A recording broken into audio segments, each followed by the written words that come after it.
All right. All right, so Derek knows a little bit about me. I'm gonna run you guys through it real quick just for some identification purposes, right?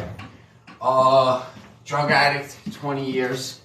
Methadone for 12 years, 120 milligrams. Successfully detoxed about 14 months ago in New York City. Both my parents died of AIDS from heroin use. Two grandmothers, alcoholism, grandfather heroin, uncle heroin. You look familiar. Did you go to the Magic House a couple weeks ago? Yes, okay. I'm very involved with Chief at the Magic House and running events. Yeah, I recognized you. That was the one night that was really, really crowded. Oh yes, yeah, we have been packing out over there. So yeah, it's good to see you again. Yeah. So go ahead. I don't mean to interrupt. Does that have anything to do with music? Magic House, no, it's the guy Chief, an elderly man. His house he turned into like a place where you could have groups and meetings and events, and it's in Anaheim. Yeah, he's really cool. Going on Sunday. He calls it a little NA, a little AA, and a lot of Jesus A. Okay. So it's not like the normal NA and AA. It was the first meeting that I went to at Balboa, and I really felt welcome. And Okay. I try to go every week. Yeah, it's a welcoming place. Love you where I you're actually got at. baptized there on the first. That's in his pool. Yeah, he has a dope house. Yeah. Well, welcome back. So I'm not somebody that does the war story things. For me, it's like glorifying. I lost. Game over. Right? That's what the surrendering is. Here in my groups, I ask questions. There's no right or wrong. I want you guys to be comfortable with your answers. Plus, we want like-minded people around us, right? I think all that means is that we're all striving for the same goal, and we're all striving to be in recovery, right? So like-mindedness does not mean that we have to agree or disagree. So I want to hear your guys' perspectives. I want to hear your thoughts because I learn more from people that think differently than me, all right? So we're going to start the first one, right? Because we use these words. What I realized in my recovery, I was using words and I was using them in a way where they weren't working for me, right? So our self-talk is the program we install into our computer, which is the brain, right? The more you repeat a thought, the more it becomes a belief. I'll give you an example, right? The more I repeated I wasn't a drug addict, I believed it. Can anybody identify with that? The more I said, I don't have a drug problem, I believed it. Can you identify with that? Right? So the more you repeat a thought, the more it becomes a belief. I don't believe in the ideology, fake it until you make it. I more believe in faith it until you make it. All right? So, personal definitions, right? Is there a difference between being thankful and grateful? And if so, what's the difference between the two words for you? For me, being thankful is like if somebody does something for you, like oh, like just one time thing. Oh, thank you for doing that. But grateful is for somebody that's consistently doing things in your life. Like for me, it's Balboa and Resurgence. Like they're willing to work for me, and I'm grateful for that. Like I had problems at one of the facilities, so they moved me over here, and I was really grateful for that because like it was better for my mentality and better for me to recover. And so I'm very grateful for Resurgence. And I'm also very thankful because the staff helped me along the way. So okay, awesome. For me, it's the staff and the facility, like. Okay, thank you. What do you got? That was a great way to put it. Yes, it was. Grateful is like continuous. Like okay. Grateful is like it's like it lasts. So it's like if you're grateful for, being alive, you're grateful for what you have already. Like it's like more like content. There's more like a sense of like being content about it. But thankful is like more like one thing. Okay. Like. I like it. I like it. What you got, Derek?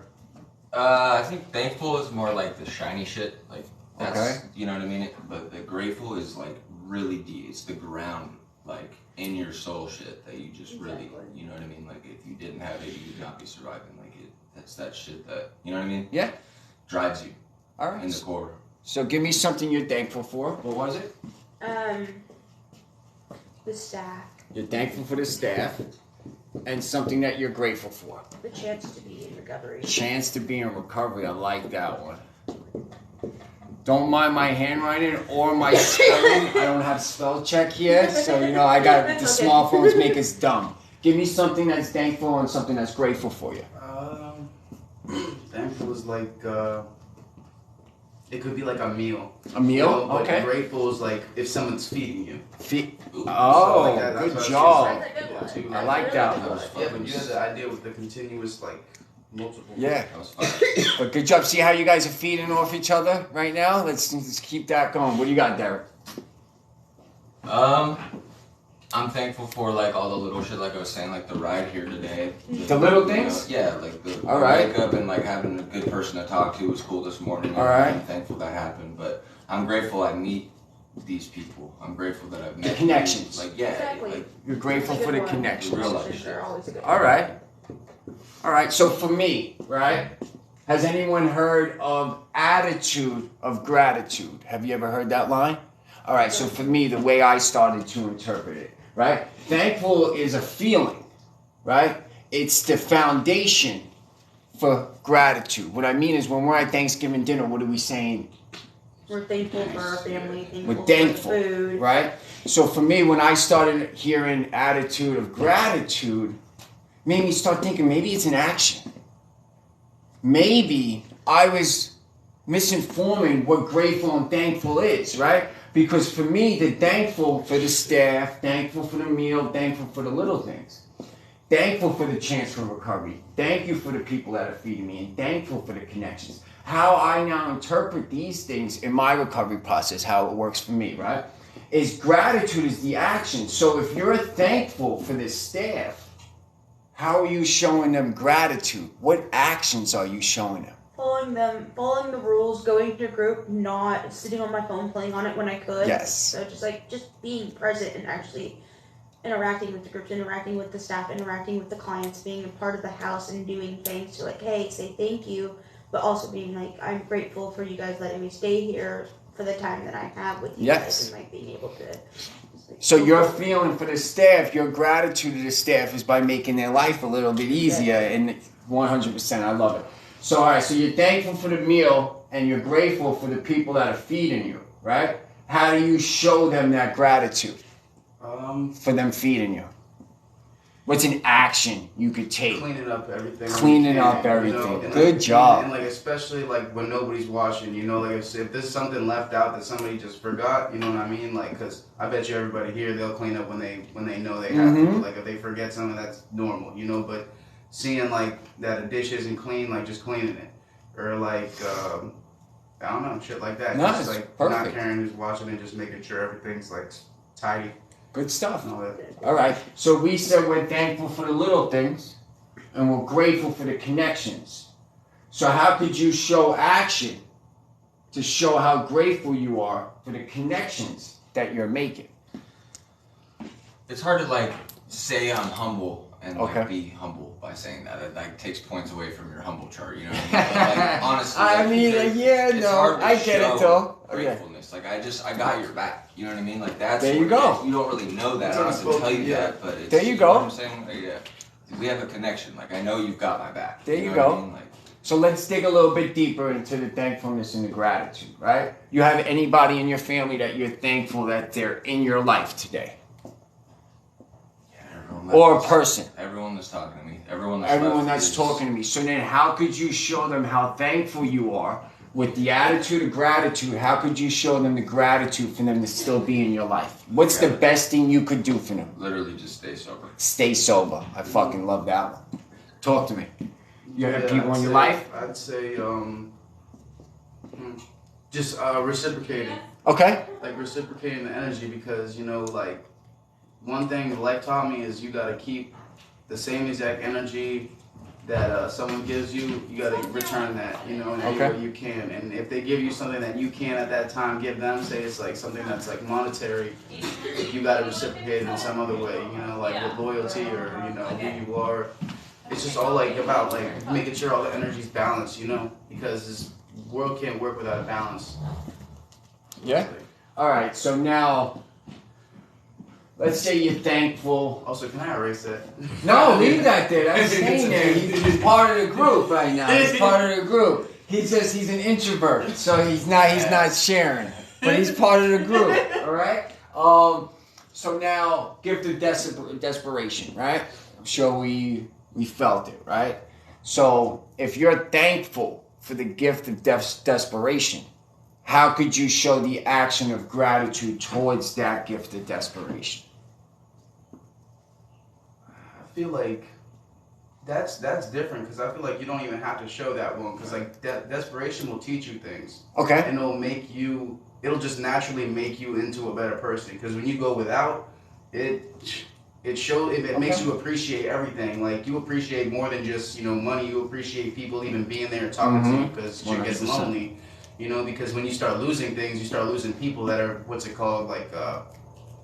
that weren't really there in the first place. And when you lose everything, it shows you who people really are. Also, when you get a lot of things, it shows you who people really are. Okay. Because who's going to come to you when you have nothing? Who's going to come to you when you have things just because you have things? So the desperation teaches us things. Maybe the attitude of gratitude is to actually fucking learn what it's teaching us. Apply those lessons, right? Is that gift of the desperation introduced me to God? 100%. You and I both. You and I both. So you mentioned the word lost, right? Remember, self-talk is very important. I used to look at things as losses, right? When I looked at things as losses, I don't think I seen the value in it because to me today, the lost opportunity means that there's an opportunity for something bigger to occur, right? So now that I look at it, remember my perspective is everything. How we see things is everything, right? Now when I lose something, I don't say lost. I say it's been removed. Because when I say lost, I kind of could feel like a failure or I could feel like I did something wrong. When in reality, I'm a man of God. I'm never going to tell people to front. God removes things from me to build me up. Just imagine all the things that we feel are bringing us down, right? On the other side of fear is what? What do you think is on the other side of fear if you could get through fear? Freedom? Ooh. What do you got? Other side, if you could get through the fear. Victory. Greatness. Greatness is on the other side of fear because I don't think fear is actually a negative thing. Do you know the acronym for fear? Have you guys ever heard it? What is it? Fucked up emotional. Oh, that's right. What is it? I don't know that one. Keep going. I never heard that one. I can't remember the last two. All right, the one that I know, right, is face everything and rise, or face everything and run. Ooh, there was one that was just like he was saying, and I know the last two are angry and resentful. So what was your emotional, angry, and resentful? There you go. Yes. There you go. Good teamwork. I love that. I never heard of that one. I like that. So now let's look at fear for a second, right? I'm going to give an example where fear is actually look at a boxer, championship boxer. If he's a champion, what do you think he has a fear of losing? The title. So now what do you think he's going to do when it comes to his training because of that fear of losing that title? Work a whole bunch harder. He's going to work a whole bunch harder. You can't underestimate what's coming your way. Yes. So now, if you have a fear, look at it like that championship boxer, right? Give me one of your fears. Losing my family. Losing your family. All right. So now that fear of losing your family wouldn't make me today. A fear of losing my family wouldn't make me do things that would push them further away, right? Because in order to have something you've never had, you have to do things you've never done, right? So while you're here, I'm pretty sure this isn't our first rodeo for any of us, right? We've done this before, right? So you're not starting over, you're starting from experience. So if you could start from experience, right? Doing things you've never done, what haven't you tried yet in treatment that could help you? Or what have you tried in the past? Like me, I fucking half-assed everything because I'm an addict. I want to cut corners. I wanted the benefits of recovery would actually... You wanted to be rewarded right I away. wanted to be rewarded right away. Why do you think I wanted to be rewarded right away? Because that's how you probably grew up. Instant gratification. The drugs give us to it right away when we want it, and recovery doesn't do that though. Recovery, do you think recovery is a feeling or do you think recovery is an action? It's an action. It's an action? A bit of both. A little bit of both? All right, so we'll start first. What kind of action is recovery for you? Showing up. Showing up, not good. Running. Not running? And typically, like for me, it's like if something gets hard, I want to leave. Yes. So actually sitting through it and doing what I'm supposed to is going to help me in the long run. 100%. I mean, going out doing 100%. something stupid. I love that. What about you? Feeling, action, both.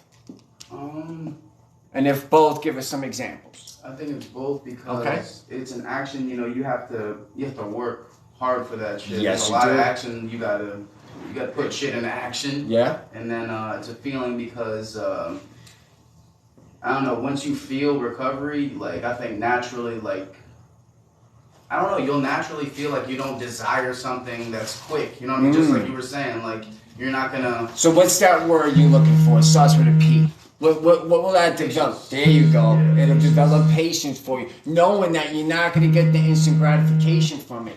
That you have to sit through it in order to get what you want. Just like when we called our drug dealer, didn't we have patience?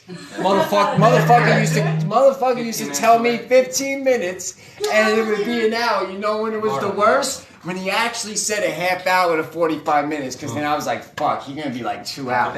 When a drug dealer actually tells you a half hour to 45 minutes, start calling somebody else right away. You know what I'm saying? But it is, you know what I'm saying? For you, it's both. I love that. What do you got? Feeling or an action? I mean, my feelings drive my actions, and my actions drive my feeling. It's just like that circle of how Okay. I operate. But if I operate different, different results will happen. We were talking about this morning. If you fucking just be good things do come. Yes.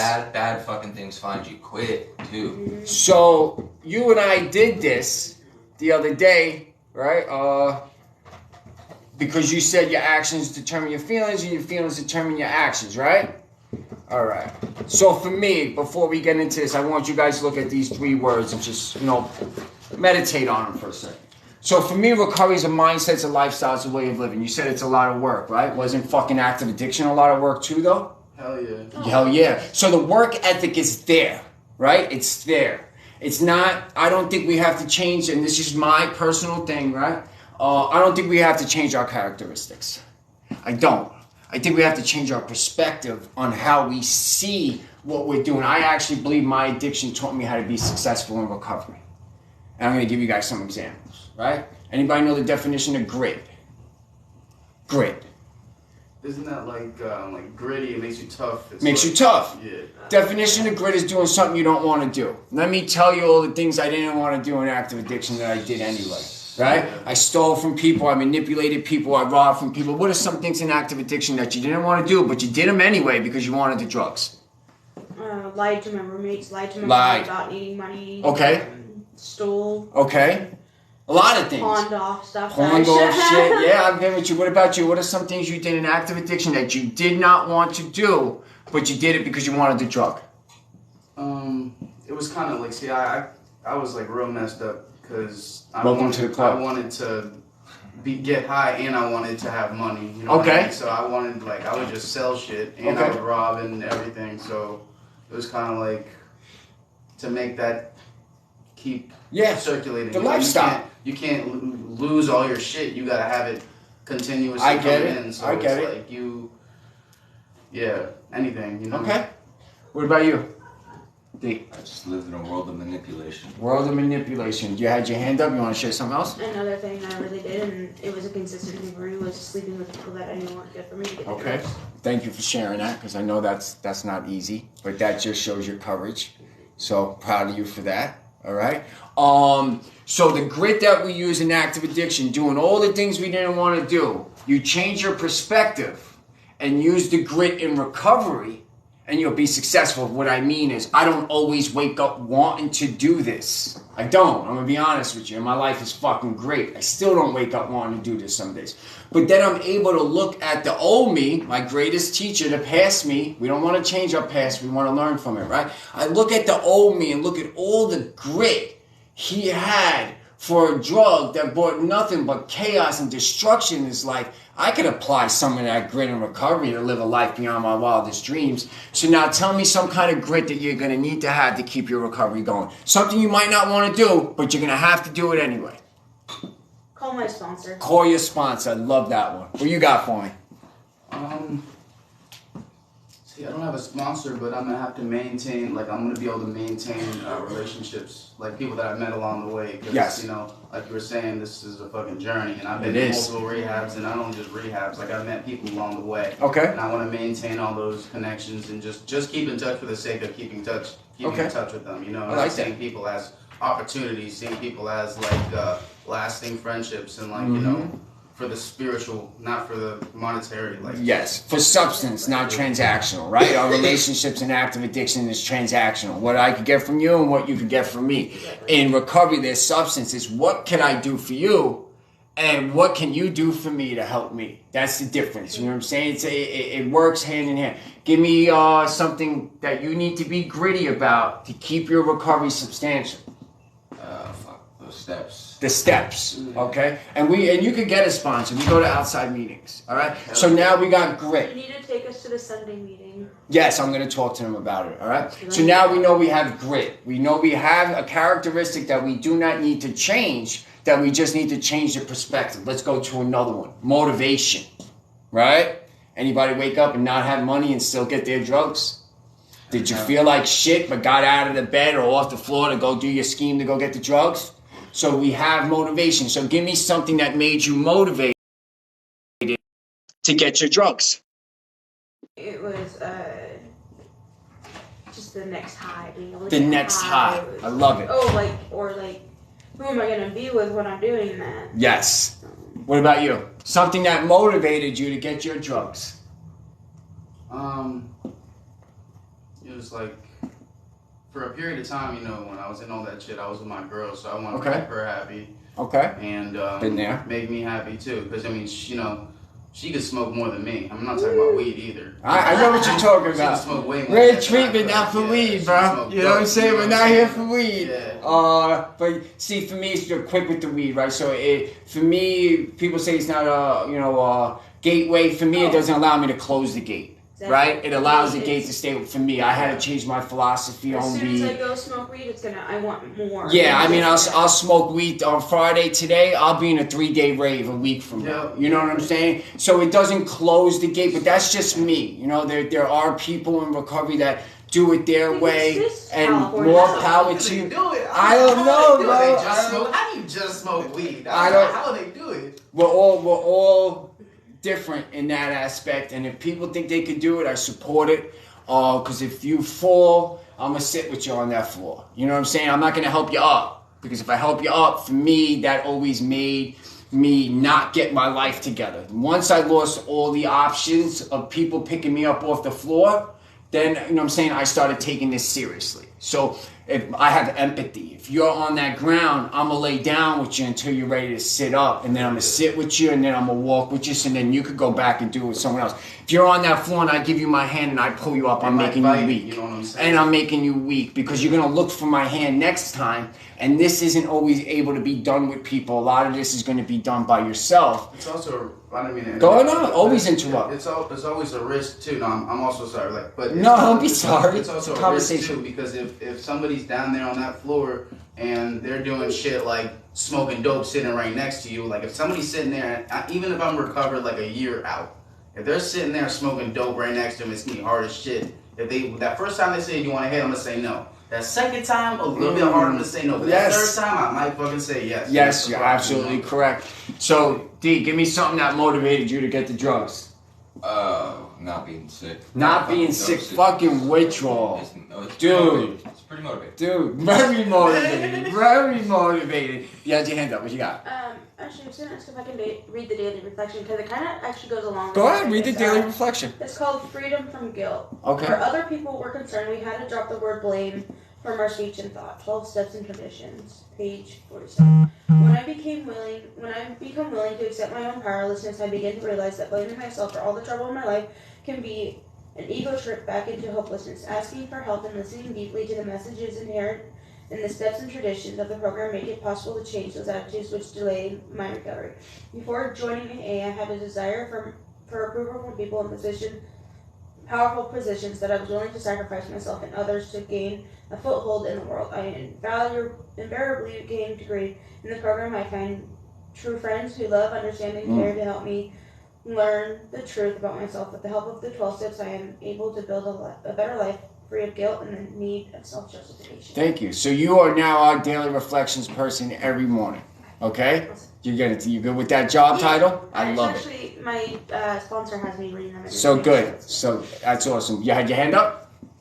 No. All right, so now we know we had motivation in active addiction, right? So let's get into the word motivation, because for me, I think I was, a lot of these things I was looking at from the wrong perspective, right? So is motivation a feeling or is motivation an action? No wrong answers, just curious. It's action? Okay. I think it's a feeling. You think it's a feeling? What you got? That's.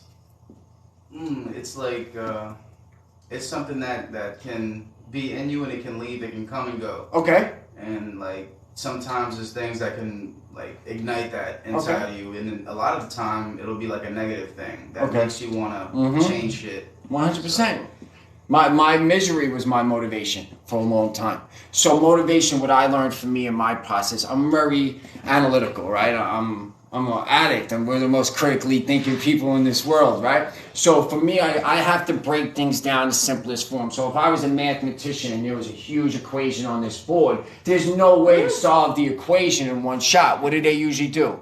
Break it down into smaller Break parts. it down into simplest forms. So that's how I approach my problems and my issues. I don't try to answer them all in one stuff. It's like, all right, let me break this down in simplest forms. Let me deal with that. Let me break this down. So now motivation, right? Motivation first for me starts off with self-discipline.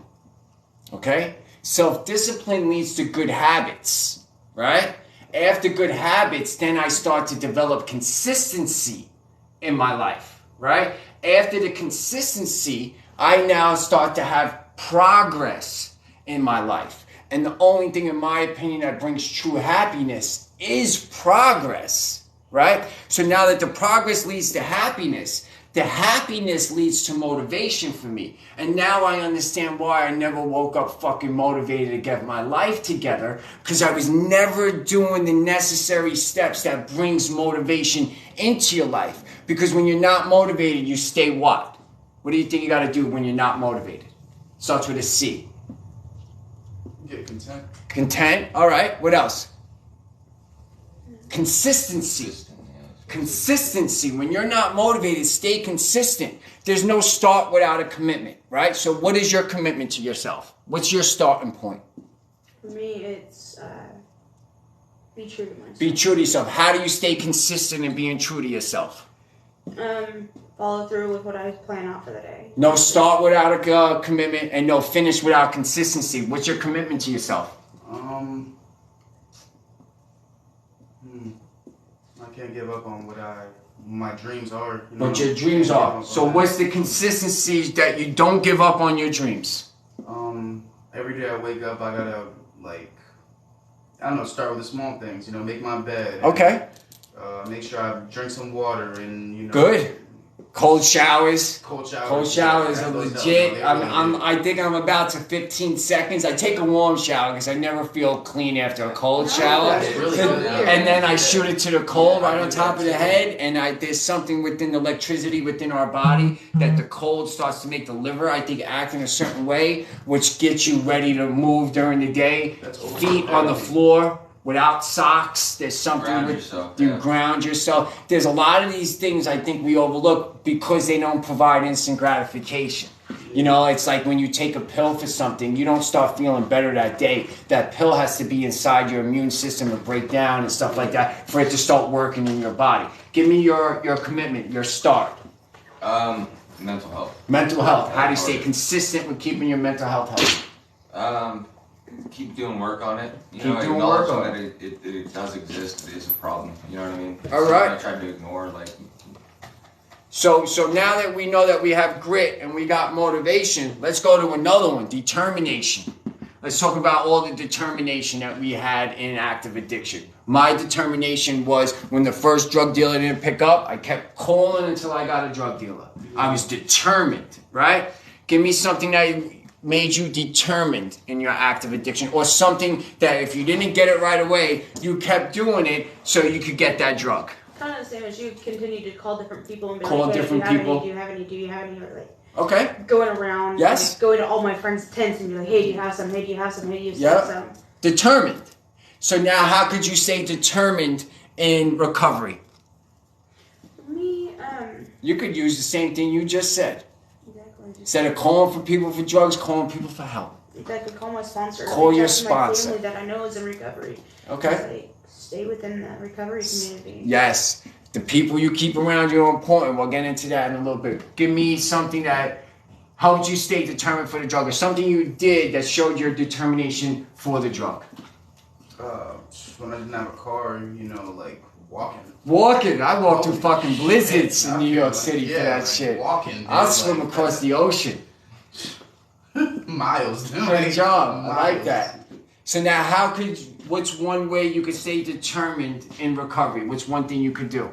To be honest, doing the same thing. If I need to get to a job, taking that bus for a couple hours. Doing that walk, Good job. riding that bike to get to my work, so I can start doing, like you were saying, what's it called? A consistent schedule. Yes. Get some structure in there. Mm-hmm.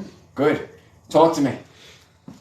Dude, any wall, I mean, like, you don't like talk about war stories, I don't either. We all know we did some dirty Yes. shit. Just any wall between me and, like, that drug, I'm getting over that wall. You know what I mean? I'm doing the dirty shit. Yes. And it was determination, 100%. Yes, it was. I'm not settling. You know what I mean? I'm not Yeah. gonna fucking take no for an answer. So what's one way you cannot settle to keep your recovery going? Same shit. Same Flip the shit. exact same thing. Flip the Mentality. same shit. So now that we know we have motivation, we know we have determination, and we know we have grit, let's go to critical thinking. Let's show how strategic we were in active addiction. I'll show you how strategic I was, right? I get a job. 2 weeks later, I'll have an interview set up for another job. Why do you think I did that? Just in case. Just in case? Because, Or what? you didn't To like get the high job. on the job, get fired, have money for Yes, the next job. 100%. I knew Obsession. I knew whose bags I could skimp because they weren't weighing them. Yeah. I knew what blocks I couldn't walk down because I would have got my ass kicked because I owed people money. Tell me some of the ways you were strategic in critical thinking to keep your active addiction going. Going down to the place of Portland that wasn't the best. Going Okay. to sketchy neighborhoods and dealing with bad people. So your moves were predetermined. Exactly. All right, so tell me how you could predetermine your moves to keep yourself in recovery. Again, kind of like Kat told me, be comfortable being uncomfortable Mhm. and staying.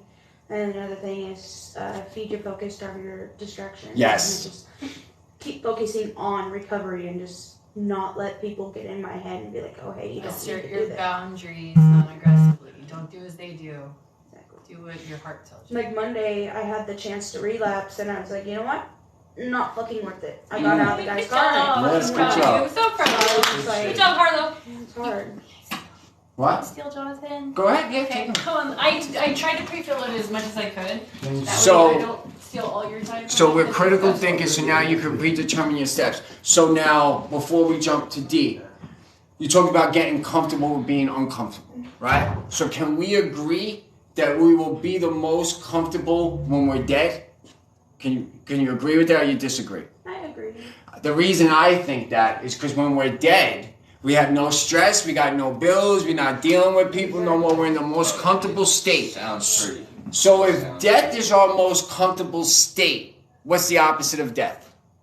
Being alive. Alive. What's the opposite of being comfortable? Uncomfortable. So what does that mean? Life is gonna be uncomfortable. That's just the way it is. You know what I'm saying? We did drugs to be comfortable. Exactly. I don't know about Not you having guys, to deal with but emotions and it shit. didn't work out for me too well. No. It didn't. It So got now, me in some pretty sketchy situations. yes. So tell me some of your critical thinking in active addiction. I mean, dude, it might be easier nowadays, but I employ a normal person to go fucking get some meth or something.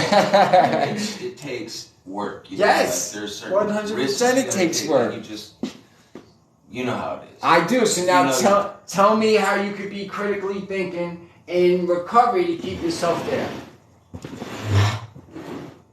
Gotta just use these strategic abilities to my Okay. advantage, you know. All right. So now that we're on the word strategy, right? You and I are at war. You're in one country, I'm another country, right? Okay. I'm gonna want to know your battle plan. Of course. I'm gonna want to know how you're gonna attack me, right? So that's a war. Recovery is a war within. We're fighting ourselves. So now, if we could use that analogy, I have to get strategic with myself. I gotta know how I attack myself. I gotta know the battle plans within self because our addiction speaks to us in our own voice. So now that I know that, now that I know my addiction is a trickster and it tricks my thoughts, now it's I get pen to paper and it's how does it trick my thoughts? How does it manipulate me? I'll give you an example and see if you could throw one out at me. I'm only going to get high on the weekends. I'm only going to do it one time. What are some of the things you told yourself that was your addiction's battle plan to beat you? It's like, okay, yeah, go ahead. Go ahead. You're only hurting yourself, right? Nobody cares. It manipulates our thought. What about you? What was the question? The question is, if we're getting strategic within ourselves and how our addiction tricks our mind into thinking it's okay to do the drugs, what are some of the examples for you that the things you would say in your head that would give you permission to go fucking get high? You're in pain. You're in pain? Fuck it. Fuck it. Fuck it.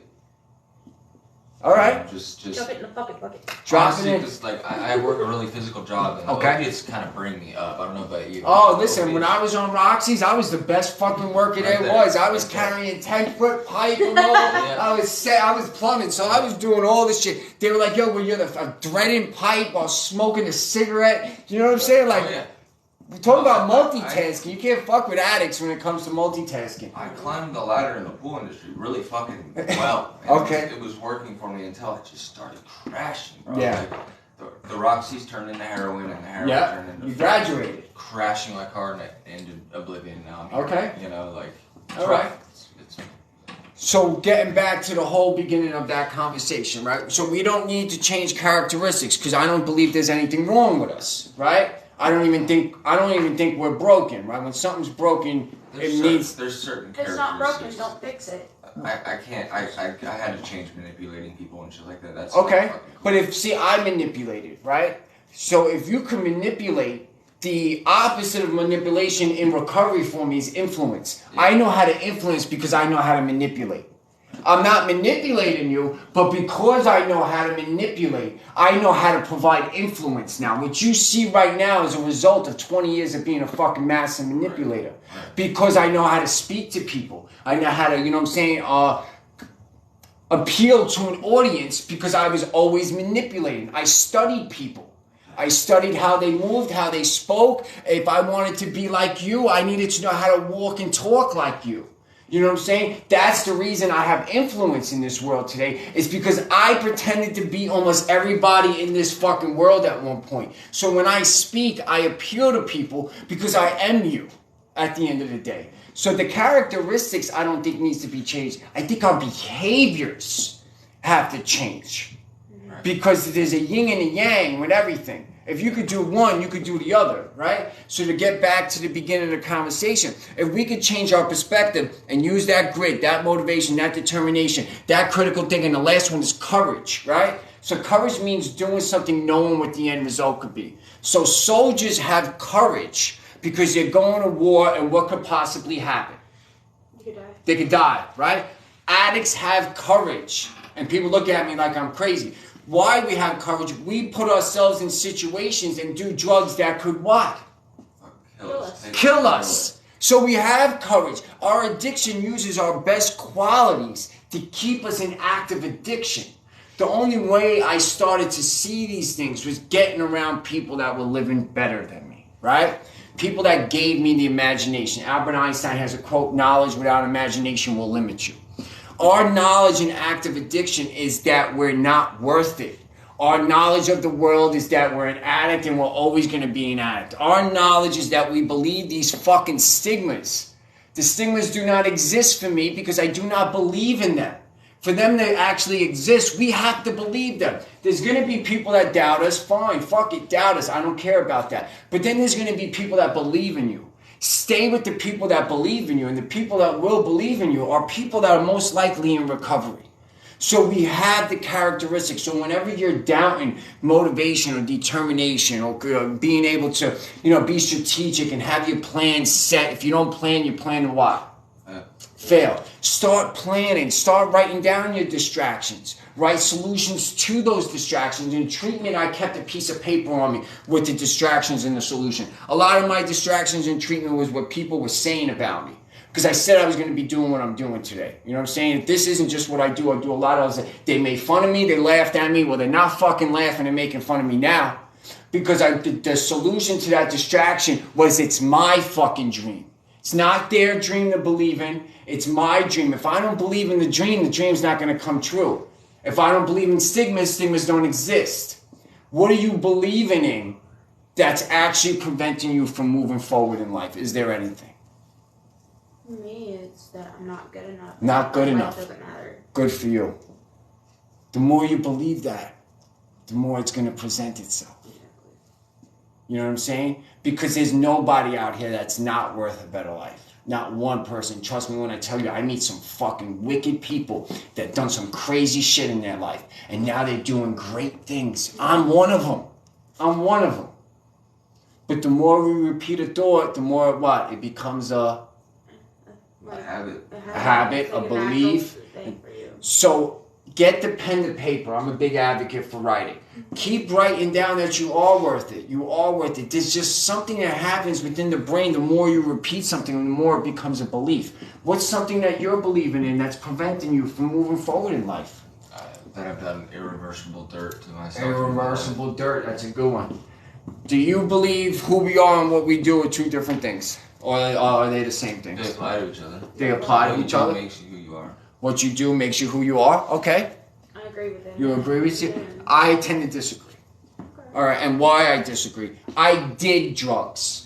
I was a fucked up individual, a menace to society. I was your consequence. You did not want to come past me. I got to a point in my life that I hoped I did not I wished I did not meet someone like me. Imagine living your life wishing that you do not come across someone that's just like you. It's a fucking fucked up place to be, right? So I did drugs. The person I became on the drugs is not who I am. Because if it was, I wouldn't be this person today. So what we do and who we are two different things, right? So if I'm a bus driver for an occupation, when I go home, I could be a father, I could be a brother, I could be a lot of things. The things we do don't make us who we are. Who we are at the end of the day will be determined by our behaviors, our actions, our characteristics. You know what I'm saying? The things that we do that actually put a negative light on us does not make us bad people. We just make bad decisions, right? That's all we do. If you could start making better choices after those decisions, you'll start to becoming a better person. So therefore, what you do and who you are two different things. Because I like what they say, man. You're not your diagnosis. You're not your diagnosis. Same thing. Same concept. Same concept. So if you could start changing your thoughts, your actions, and your feelings, you'll start to change who you are. So Derek and I did this. What do you think this is the right order, or do you think it goes in a different way? Like, what is the first thing for you that you think happens? Kind of reminds me of what Scott does, kind of like the twerks. He had us do this kind of Exercise? yeah, Scott. yeah. He little birdies. Yeah, the little birdies. Yeah, Yeah. he's a licensed social worker. Yeah, my degree is from the We streets. were So talking about this a couple weeks ago when I was still at Balboa, and so I was like, my feelings lead the pack. so wait, you're saying the feelings is number one For me, yes. for you? No, there's no wrong answers. Exactly. I But like he to had- hear. He challenged me, and he was like, okay, is this what you... Let go of those feelings. What is the first thing you're going to do?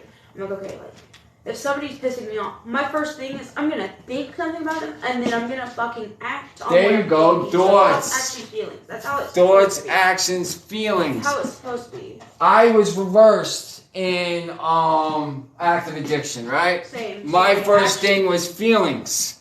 For me, it was actions. First one for you was actions. What about you, D?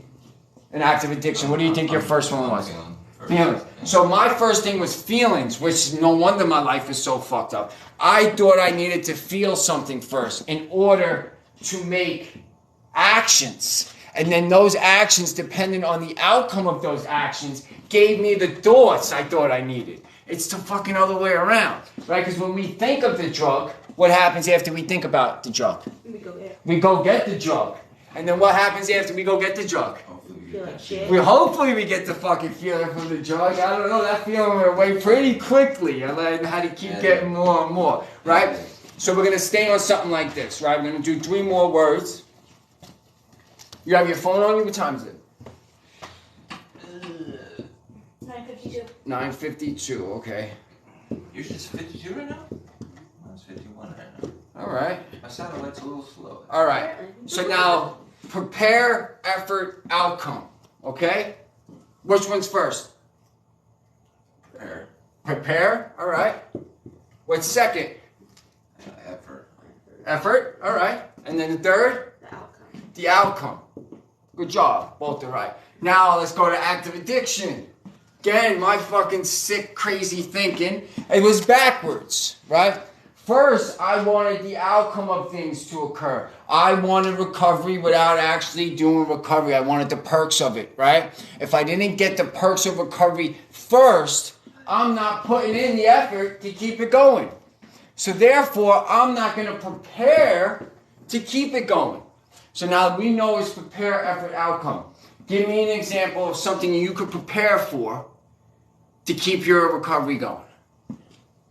The next step. The next Where step. I'm going after this. Where you're going after this. Then what kind of effort you're going to have to put into that next step. Calling them, making Calling sure them. they're in bed, Good. ready for me. And what do you think your outcome is going to be? Most likely getting into my next step. Yes. To be getting into the district. Or your recovery. Your recovery will get stronger. But you will get into that next step. Exactly. All right, D, talk to and me. getting a job eventually. You're doing a great job too here, by the way. All right? Prepare. What's one way you could prepare? For recovery? Yes. I don't know, dude. It's just constant contact with something. You know what I Constant mean? contact You with gotta something. Prepare like internally. Okay. 100%. How are you gonna prepare when you get around people that are still getting high? How are you gonna prepare when we can't run from the drugs? How are you gonna prepare yourself for people, places, and things? Hopefully by that constant contact, like with Constant building contact. the fellowship. Okay. People that call. All right. Constant contact. What's the effort in the constant contact? Because just making the call is not enough. No. What has to happen during those calls? What kind of effort you have to put into those connections? How much effort do you have to put into that conversation with people? What's that effort look like? Honesty. Honesty. Fucking love it. That does take effort. Love it. Honest. Honesty takes a lot of effort, right? Takes a lot of, and then what's your outcome going to be? Just better situations, consequences will just be positive and constructive instead of destructive and just disgusting. You know? 100%. Your consequences are gonna change. Okay. If you change. So now we're talking about connections, right? So connections we can consider to be relationships, right? All right, relationships. Relationships. What do you think determines relationships? God. What determines What relationships? kind are we talking about? Any kind of relationship. Because my answer for my relationship is with God, right? So spirituality is your relationship with reality. So are things happening for you or to you? Since everything is happening for me, even when things are removed, not when I lose things, when things are removed out of my life, there's a relationship I need to have with those things so I stay positive. I'm not somebody, people say I'm unrealistic by how positive I am. No, I'm not fucking unrealistic by how positive I am. I just don't look at the negative to shit. That's your choice. That's how you heal. That's how you get better. Fine. Rock it. Did not work for me, right? So now, relationships with reality, right? With the things happening around you. What do you think is going to determine your relationship with that? Being honest. Being honest, okay? So if I'm being honest with you and you and I are what? You and I are then what? Back and forth. If we're being honest with each other. Being truthful. Being truthful, but what are we actually doing? What's the action you and I are doing back and forth? Building a relationship. Building a relationship starts with a C. I'm looking for a C. Connecting, another one, keep going. If you and I are talking to each other, we are having a conversation. Okay. What determines relationships is the conversations you are having within those relationships, right? So if you and I are having good conversations, or you're having good conversations with your pain, what kind of relationship you're going to have with your pain? A healthy A healthy one. So what a good conversation with my pain looks like is I get wiser from the pain. I learn from the pain because the pain was brought into my life because something did not work out. I need to know why it did not work out. So therefore the next relationship with whatever it is, I don't encounter that same pain, right? So now if I'm having good conversations with my pain, I get wiser. What do you think if you have bad conversations with your pain is going to happen? It's just going to continue to control you. It's going to control you? What else? You're just gonna it's downside. Downside. So you're going to be wounded. Yeah. So therefore, pain, you can either get wiser or you get wounded by it, right? When we get wounded by pain, what's one of the things that we love to play? What role do we play? Victim. Good fucking job. Victim.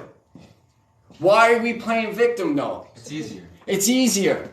So people pay attention to So people pay attention so we can get what? There's a word with an S. We're looking for something when we're playing sympathy. We're looking for sympathy. You know what sympathy did for me in active addiction? It allowed me to fucking justify my fuck-ups. Oh, don't worry about it, Mike. You know, you're all right. You're all right. No, I don't need people like that in my life. I need people to tell me, yo, Mike, you fucked up. But you know what? Let's figure out a better way together. Those are the people I need in my life. It's hard to find. It is hard to find. But what you focus on, you attract. Yeah, true that. You know what I'm saying? What you focus on, you attract. You get your brain on a certain frequency. I have some amazing people in my life because of the frequency I'm on.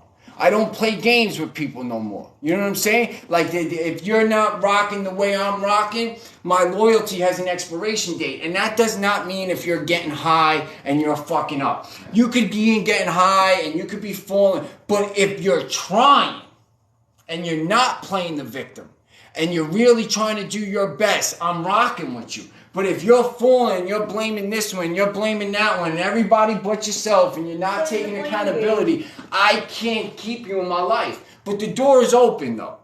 The door is open for you to come back in my life, but I need to see that energy. I put myself first so I don't become last.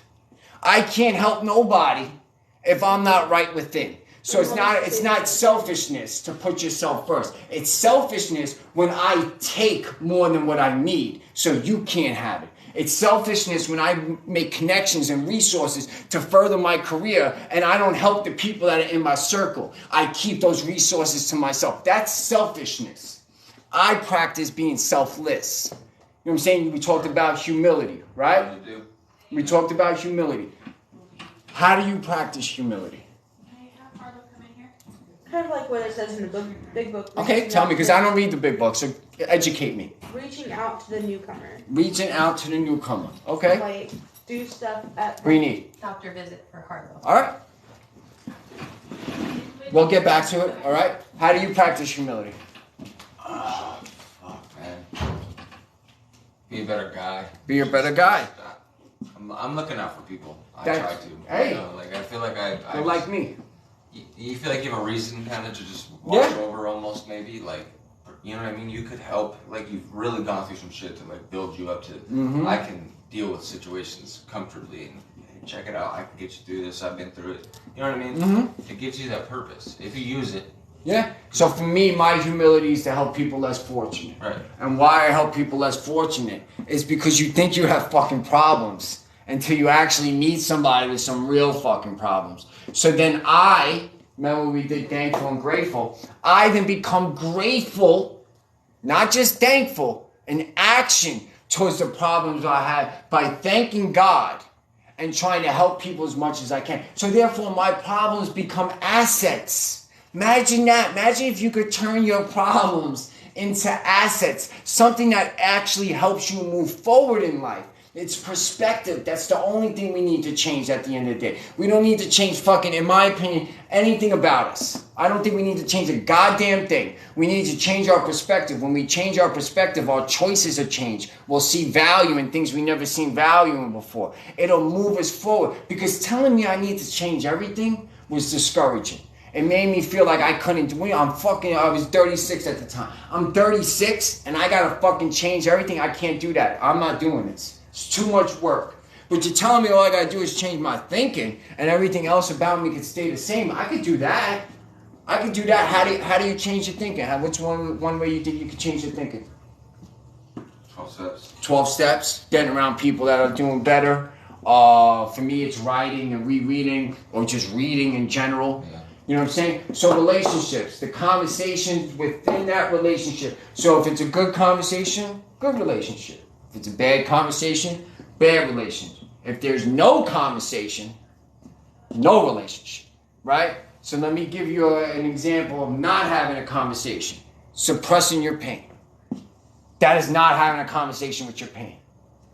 You're not allowing the pain to teach you. You're not allowing the pain to make you wiser. If I don't have a conversation with God, how do I get my blessings? How do I get my lessons? So by suppressing things, we're preventing ourselves from actually learning from them. By suppressing them, we're not allowing them to help us move forward in life, right? So let's see. What kind of relationship can you have with your failures? What's a good relationship? A positive perspective on them. Like, what have they done for me, not to me? So a good relationship with your failures will do what for you? Help you grow. Help you grow. It'll build you. It'll build you. Good relationships with your failures help you learn. They do. Because fail, acronym, right? F-A-I-L. What do we got for that? You want to take a jab or you want me to just go for No it? way. There's no way I can guess There's it. no way you can guess it? Fucking... Nope. No? Alright, I got you. First attempt in learning. Okay. Yep. True. First attempt in learning. So if it's learning, how the fuck is it making me regress when I fail? Again, another way our addiction tricks us. We think we fail at recovery because we relapse, right? Do you know the true definition of relapse? No. Do you think the true definition of relapse means the use of the drug or the drink? No. No. What about you, Hall? Do you think the real definition, not the definition that us addicts created, because we created it, right? What's the real definition you think of relapse? Honestly, I can't say that I know. All right. The real definition, and this is the part of relapse that, in my opinion, is part of recovery. The use of the drug or the drink is a part of what? What do you think? Addiction. Addiction. All right? The real definition of relapse is the deterioration of improvement. So let me tell you how me thinking relapse is the use of the drug or the drink fucked me up for years, right? I didn't think I relapsed until what? If I thought the definition was the use of the drug or the drink. Until I used the drug or the drink. So therefore, my life, remember, my recovery is a mindset, it's a lifestyle, and it's a way of living, right?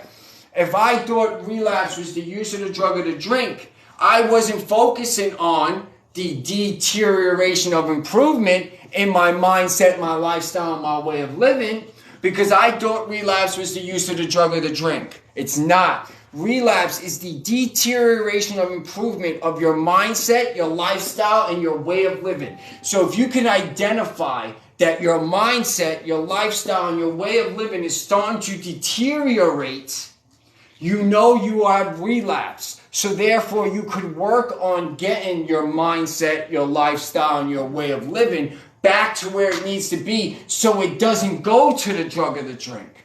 Because the drug or the drink is the result of your relapse. Think about it, right? When I asked myself, why did I relapse? I automatically went to feelings. I'm a piece of shit. I can't do this. Like, why do I keep doing this? The question is never why. The question is always how. Because when I ask myself, how did I relapse? What do you think starts to show itself? Oh, just ugly shit, the annoying shit. The annoying shit? Yeah. What do you think?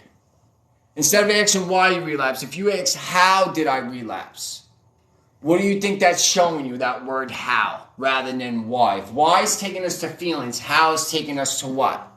Like, how I feel about myself. How you feel, what would you say? Actions. So if I ask myself, how did I relapse? All right, my mind works differently now. It's like, oh shit, I started hanging out with this one again. Mm-hmm. Oh shit, I went around here again. Oh shit, I stopped journaling. Oh shit, I stopped calling my sponsor. oh shit, oh shit, oh shit, oh shit. It shows the actions it took that led to the drug or the drink. So a relapse is not necessarily a bad thing when you understand the true definition of it. It's the deterioration of improvement. So therefore, it's part of recovery because it's going to show us how to get better and how to, I guess, predetermine or see when things are actually coming that's going to deteriorate our lifestyle, our mindset, and our way of living. There's a lot of words that I needed to actually understand that were being used to me in my mind in the wrong context. Now that I know that gratitude is an action, when people ask me what I'm grateful for, I don't tell them the things I'm thankful for. I tell them what I'm doing in this life to show how thankful I am. You know, we make this gratitude list. I'm grateful for my mother. I'm grateful for my father. Great, perfect. For me, that's what I'm thankful for. I'm grateful. My attitude of gratitude is by helping as many people as I can in the possibility of a day in the parameters where it doesn't deteriorate me. Right? I show people how grateful I am by holding the door open for somebody. I show people how grateful I am by giving someone a smile, saying good morning to somebody, making someone's life matter. That's my attitude of gratitude. Now that I understand that being grateful is an action, I no longer take it to the feelings because Oscar Wilde, he's a poet, right? I don't know if you ever heard of him. I have. He has a quote, don't be a noun, be a verb. How powerful is that? So don't be her, don't be him, don't be a doctor, don't be a bus driver, don't be a lawyer, don't be a police officer. Be in action. So give me an action word that you could be today. Helpful. Helpful. Good. Give me one.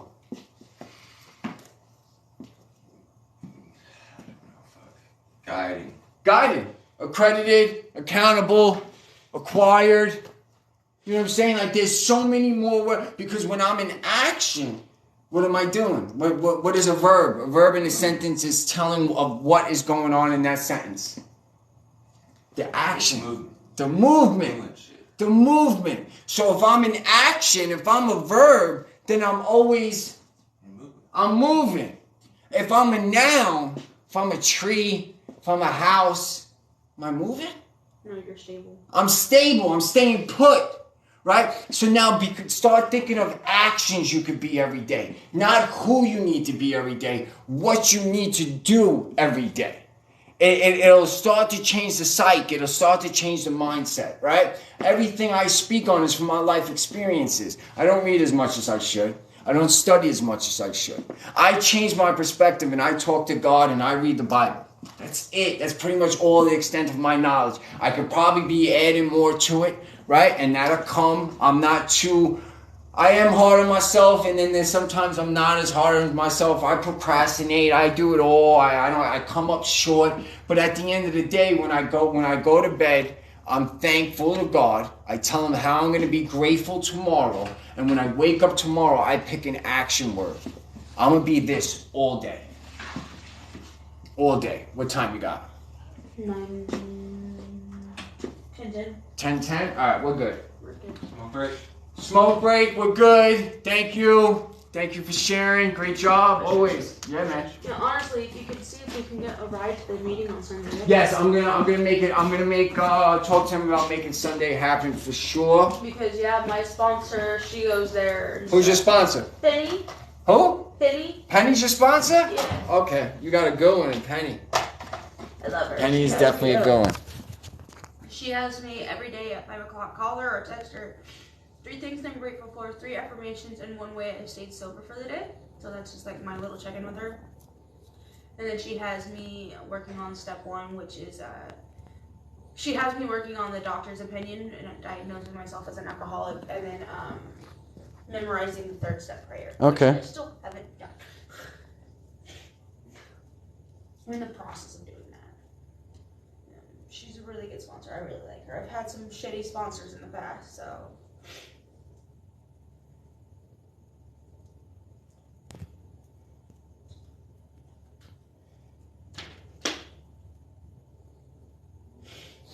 All right, thanks, guys. See you guys later.